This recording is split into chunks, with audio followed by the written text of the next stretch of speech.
chrétiens. Oui. C'est nous les chrétiens. Et ce qui m'a touché, s'ils savent que toi, tout est verrouillé à ton niveau, ils vont faire sur ton enfant.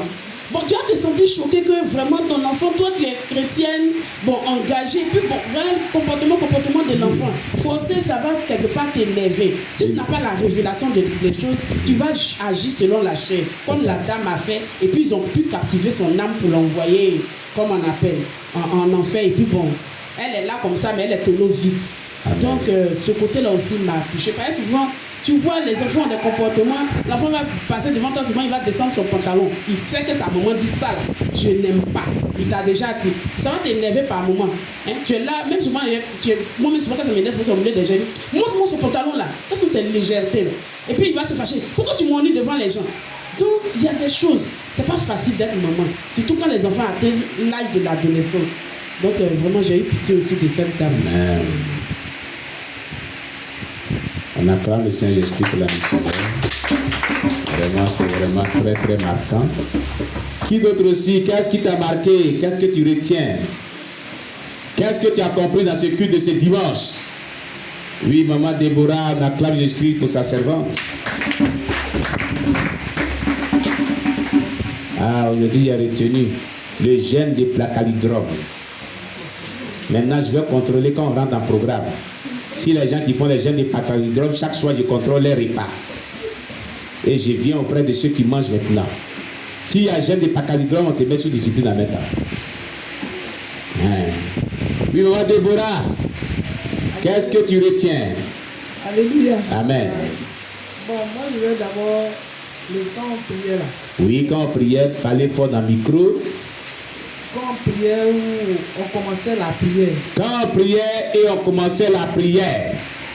On est arrivé où on dit que le Saint-Esprit nous visite et tous ceux qui n'ont pas le nom de Dieu s'éloignent de nous. Quand on est arrivé où on a dit que le Saint-Esprit nous visite et que tous ceux qui n'ont pas le nom de Dieu s'éloignent de nous. J'ai vu, le Seigneur m'a montré un gros canari comme ça là. Oui, un gros canari. Oui, gros canari comme Gros ça. canari. Et il y avait une petite fille à côté Du canari. Et puis il y avait 3 femmes. 3 femmes. Ils étaient là. Ils étaient là. Et puis il y a la fumée qui sortait. Et la fumée qui sortait du canari. Elle est grosse. Et la, Oui. Et puis la fumée sortait dedans. La Oui. fumée était beaucoup, mais Beaucoup. ça sortait. Donc les sociétés disent, ah, ça c'est quoi ça? Et puis j'ai regardé là-bas et dit, mais pas canari. oui. Mais pourquoi je vois canari là et puis il y a une petite fille à côté et puis il y a 3 femmes à côté. C'est ça. Donc la fumée sortait au dehors. Ça sortait et puis ça sortait. Partait. Donc c'est ce que La prière là a détruit son nom de Jésus. Parce qu'on a dit que si quelqu'un du diable s'éloigne de nous, Dieu dévoile ça pour te dire que ça a été détruit au nom de Jésus. Voilà. Bon, je vais venir aussi sur le témoignage de Mathieu Bajoko. Le témoignage de Mathieu Bajoko. Le témoignage de Mathieu Bajoko m'a fait rappeler quand mon papa était décédé. Le témoignage de Mathieu Bajoko l'a fait rappeler quand son papa était décédé. C'est basé du papa, il faut qu'il répète. Si tu parles fort, il n'y a plus répété. Ok. Parce que quand il a dit que quand les gens meurent sur la terre, ils vont dans un autre monde. C'est vrai. Quand mon papa est décédé, et 2 mois après, j'ai fait un songe. Et mon père est venu, il m'a dit d'appeler maman. Et quand j'ai appelé maman, et il dit asseyez-vous. On s'est assis et puis il a dit demande pardon à ta maman pour le mal que je lui ai fait. Que je lui ai fait beaucoup de mal. Où je suis, je ne suis pas en paix. Qu'on me maltraite là-bas, il n'y a pas l'eau, il n'y a pas à manger. Donc on me maltraite. Une fois même, j'ai dit ce témoignage-là ici où j'ai... Oui, c'est vrai.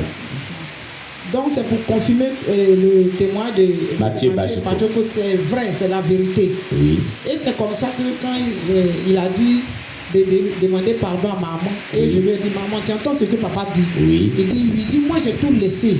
Et je lui ai pardonné, que moi je ne garde, vous-même vous me connaissez, je ne garde jamais quelque chose dans mon cœur. C'est ça. Que j'ai tout laissé. Après, mon papa a dit, bon, je demande pardon à tous mes enfants pour le mal que je les ai fait et je vous demande pardon. Et j'ai dit, oui, nous on t'a pardonné. Et il a demandé après ma petite soeur qui s'appelle Florentine. Elle est encore au Gabon. Oui. Et il dit, mais pourquoi elle n'est pas venue aussi. Parce que le jour où on devait aller m'enterrer, Oui. je ne l'ai pas vue. Oui. Là, ça m'a tiqué. Elle dit, mais toi tu es mort, mais pourquoi tu dis... Et puis tu avais vu tout le monde, sauf elle. Sauf ma soeur là, que tu ne l'as pas vue. Il dit non, elle n'est pas là. Elle n'est pas venue aussi.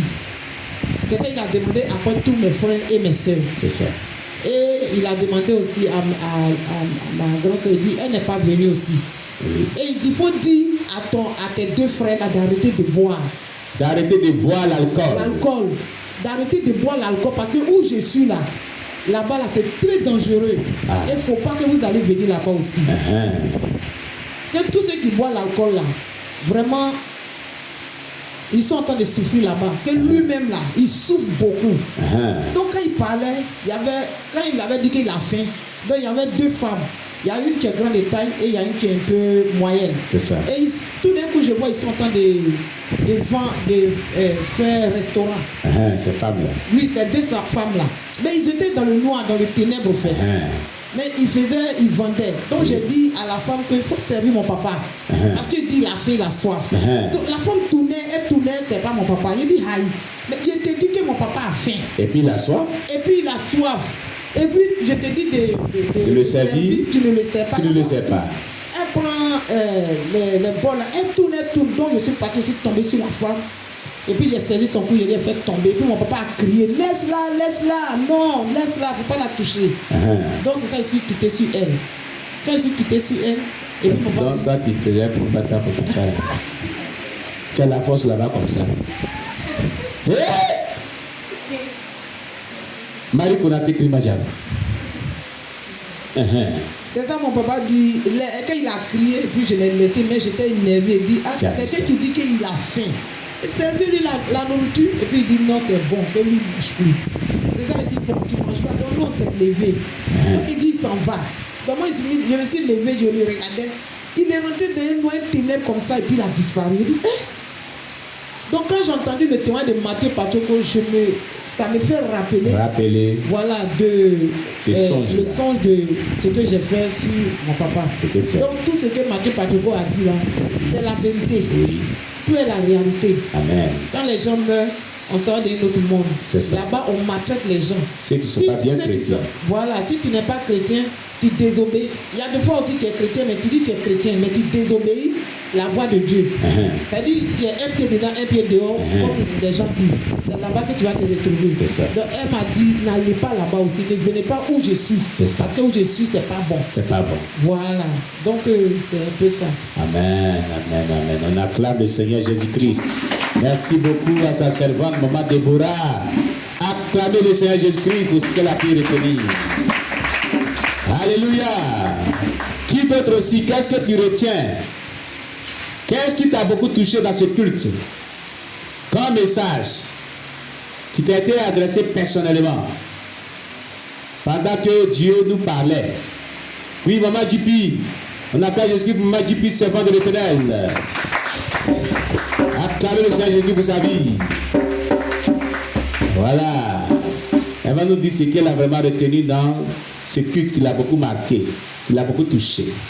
Alléluia. Amen. Bien que tout m'a touché. Elle dit tout l'a touché, tout l'a marqué.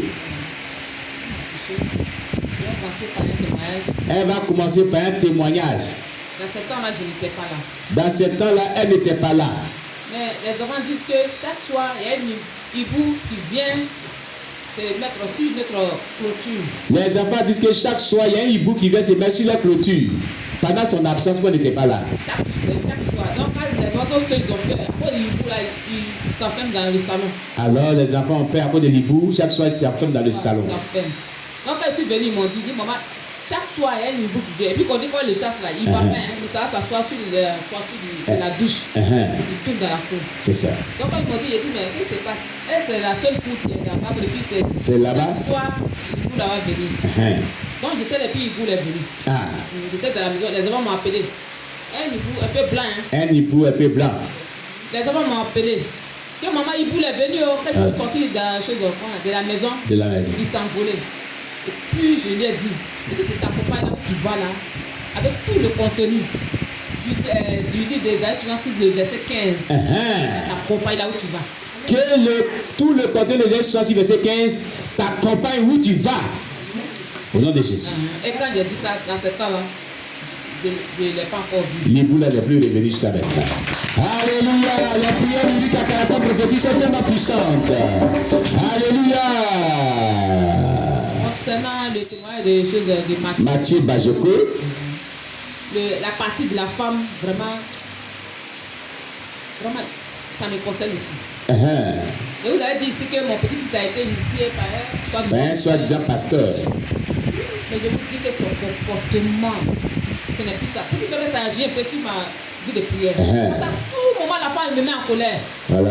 À tout moment. Je vous dis qu'il me met en colère. Il est devenu, il est vraiment lycéen par moi-même. Oh Jésus. Peut-être son amour même n'est plus dans mon cœur. Oh Jésus-Christ. J'ai dit comme ça, si les grâces arrivent là, il y a sa main vraiment de prendre la femme et de la mettre sur son père. Parce que je ne peux pas le supporter. À chaque fois, la femme me met en colère. C'est ça. Donc, quand l'homme de Dieu a parlé de ça, il dit, donc c'est ce que la femme a fait. C'est ça.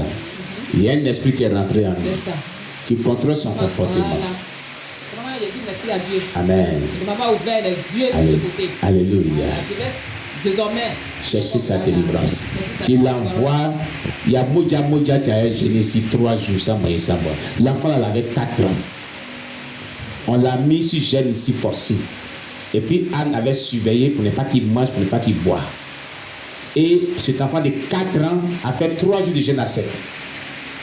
Quand l'enfant, on l'appelait Moja, pourquoi? Il y a un petit baoulé. Il ne comprend pas français. Moja, ça dit le sang. On lui donnait en rêve, sa grand-mère lui donnait le sang de l'homme qu'il buvait chaque jour quand il dort.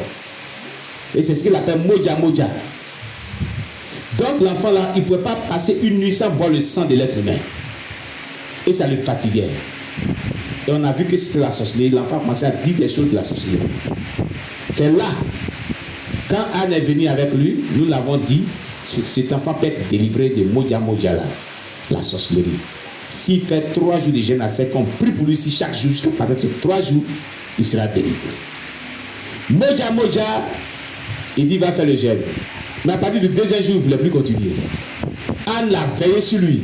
On l'a forcé à faire le jeûne. On priait pour lui. Les démons sont manifestés. 3e jour, l'enfant, il est descendu du jeûne. Mais après les 3 jours, pendant ces 3 jours, il ne voyait même plus le sang de l'homme. Il ne voit plus.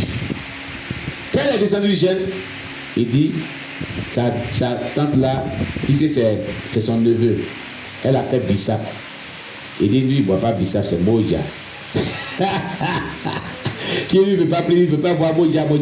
Bissap là, ça ressemble à Moja, non, lui, il ne boit pas. Après ça, l'enfant dit, il veut rester ici, il veut devenir pasteur comme moi, il ne va plus. Il pleurait. Mais on dit, ils vont l'envoyer à sa maman. Donc, ils sont partis avec lui. Son témoignage nous est marqué jusqu'à aujourd'hui. C'est pour ça qu'on l'a nommé Moja. Alléluia.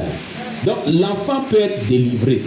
Les enfants de 4 ans, à partir de 3 ans, 4 ans, 5 ans, si des démons de sorcellerie les habitent, jeûne à sec sans manger, sans boire. 3 jours, quand tu commences lundi de 6h à mardi 6h, ça fait 1 jour. Mardi 6h à mercredi 6h, ça fait 2 jours. Mercredi 6h à jeudi 6h, ça fait 3 jours. Mais le plus souvent, les gens descendent mercredi 18h, ça fait 2 jours et demi. Ils n'ont pas fait 3 jours. Mais si l'enfant, en tout cas, on veille sur lui, puis fait bien le jeûne, qu'on prie intensément pour lui, qu'il accepte la délivrance, l'esprit sort en lui, ça va. On a expérimenté ça. Et c'est là, c'était sur le conseil des pasteurs Zaladou, Baï, Oscar et Satanis. Et l'enfant a été délivré. Il n'est pas seul seulement. L'enfant de Yamé Zangbe Yalin qui venait ici. Son petit garçon, je ne sais pas si c'est Gériel ou quoi. Le petit aussi a été initié. Il a gêné ici 3 jours sans manger et boire. On a prié pour lui. L'enfant a été délivré. Lui aussi. Alléluia. De la sorcellerie et des mauvaises choses. Donc, les enfants sorciers peuvent être délivrés. Que le nom de Dieu soit béni. Amen. Amen. On acclame le Saint-Jésus pour la magie.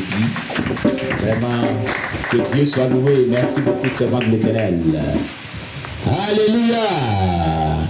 La puissance qui est dans les prières lyriques à caractère prophétique. Isaïe 66, verset 15 seulement. Accompagner l'Iboul n'est plus revenu. Pourquoi il n'est plus revenu? On m'a accompagné à un verset. Ici, là, il ne vient plus ici. S'il vient, c'est pas bon pour moi.